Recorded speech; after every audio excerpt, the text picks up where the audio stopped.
అలది గబుక్కుని దేవాలయంలో కడితే పెద్ద శివలింగమా అన్నట్టుగా ఉంటాడు. అసలు శివుడికి నాకు ఏమీ భేదం లేదు సుమా అని చెప్పడానికి అలా ఉంటాడా అన్నట్టు ఉంటాడు. పెద్ద చందనపు పుట్ట ఎలా ఉంటుందో అలా వాల్మీకల్లా ఉండి దాని లోపల స్వామి ఉంటారు. అటువంటి మహానుభావుడు. అందుకే సింహాచల క్షేత్రానికి వెళ్ళినటువంటి వారు గంగా స్నానంతో సమానంగా గంగధారలో స్నానం చేస్తారు.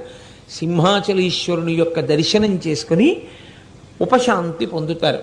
ఇప్పటి సింహాచల క్షేత్రాన్ని కృష్ణదేవరాయల వంటి ఎందరో చక్రవర్తులు, ఎందరో మహారాజులు దర్శనం చేశారు. కృష్ణదేవరాయల వారు సింహాచల క్షేత్రానికి ఎన్నో కానుకలు ఇచ్చారు. చాలా గొప్ప శిల్పకళా నైపుణ్యం.